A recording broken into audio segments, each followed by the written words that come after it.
A gente te conhece há muitos anos, eu te conheci, você não era nem o grande cronista esportivo que você é hoje, mas vamos puxar um pouquinho mais lá atrás. Qual é a sua origem? Você é um cara de uma família rica, pobre, como é que é a tua vida? Não, é lógico, se você for me comparar a 90% dos brasileiros, eu sou um cara de família rica, né? Mas meu pai, quando eu tinha 12 para 13, meu pai teve problema de dinheiro e eu tive que começar a trabalhar muito cedo. Eu já tive que trabalhar com 15 anos. Eu já pagava o meu colegial, fui pagar minha faculdade, já tinha que fazer cursinho à noite porque trabalhava o dia inteiro. Com 25 eu já estava quebrado, devendo dinheiro para Deus e o mundo. Eu não vou falar que eu passei fome, isso não. Mas eu, durante muitos e muitos anos, eu não tive luxo. Não tive luxo, não tive. Nada, foi tudo suado, sofrido, devendo dinheiro, nome sujo. Poxa, Eu guardo, né? Porque é aquela história, né? Quando a gente apanha, a gente não esquece, né? claro, claro. Eu cheguei a ter. É que hoje a molecada não sabe nem o que é talão de cheque, né? Ninguém usa mais. Mas na nossa época eu cheguei a ter 42 cheques devolvidos duas vezes, né? Então era tudo cartório, protesto. Eu devia em 3 bancos, o famoso papagaio, e devia dinheiro, estava ferrado e desnorteado, porque às vezes o problema não é nem você dever dinheiro, né? Dever dinheiro é um grande problema. Mas talvez o principal problema é você acordar de manhã sem perspectiva. Um ser humano sem perspectiva é uma desgraça, velho. Ele faz qualquer coisa. Eu lembro uma vez que eu entrevistei o saudoso Rubens Minelli, que uma vez ele falou para mim, a pior coisa que tem de jogador de futebol é o ócio.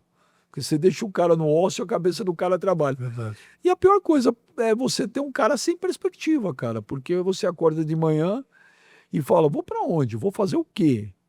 Entendeu? É oficial de justiça atrás, é cartório, é credor, é complicado, cara. O que aconteceu com o que que teu pai fazia?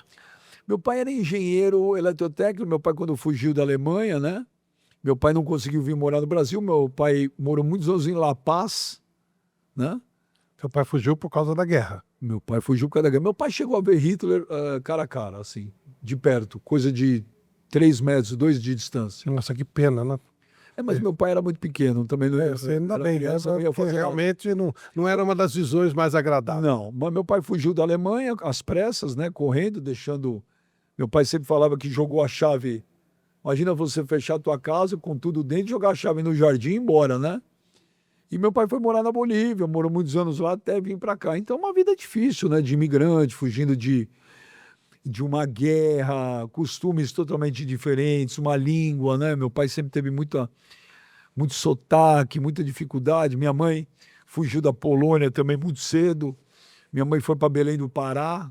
Você imagina meus avós saindo de menos 40 graus numa cidadezinha pequena da Polônia, indo parar em Belém do Pará, né?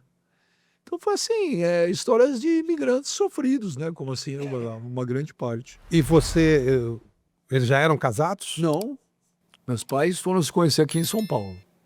Depois disso, quer dizer, nada a ver uma vida com a outra lá fora e Não. eles se encontram. Minha mãe saiu da Polônia, meu pai da Alemanha, meu pai foi para La Paz, minha mãe para Belém. Olha que loucura, né? É?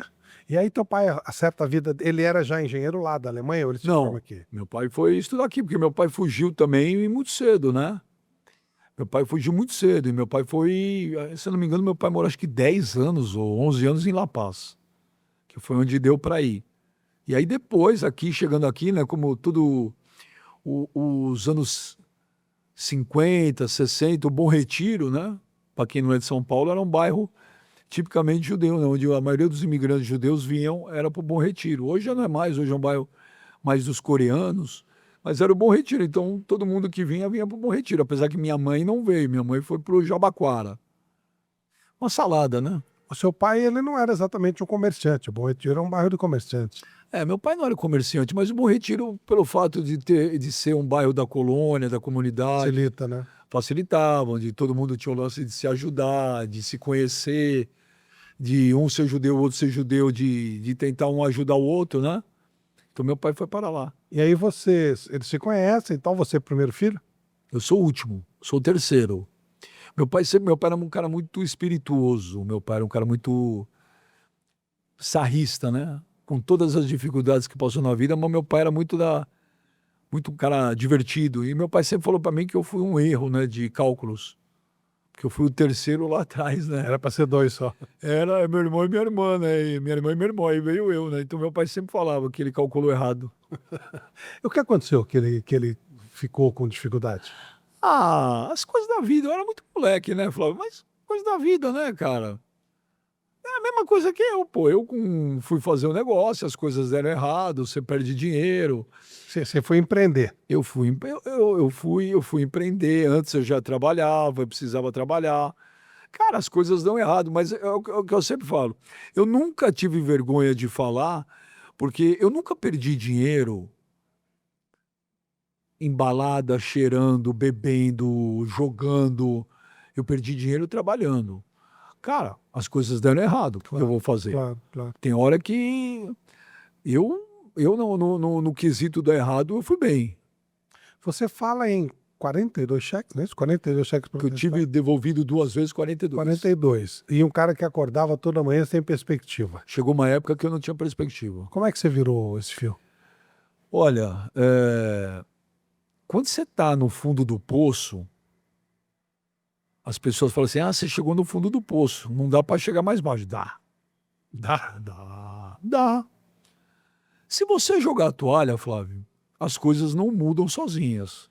Isso aqui não é um videogame que você vai apertar um botão. Olha, amanhã uma música do Lulu Santos, que amanhã eu vou acordar, o céu azul, as estrelas brilham, o sol é maravilhoso. Se você não fizer alguma coisa, é uma areia movediça, você vai cada vez mais para baixo, entendeu?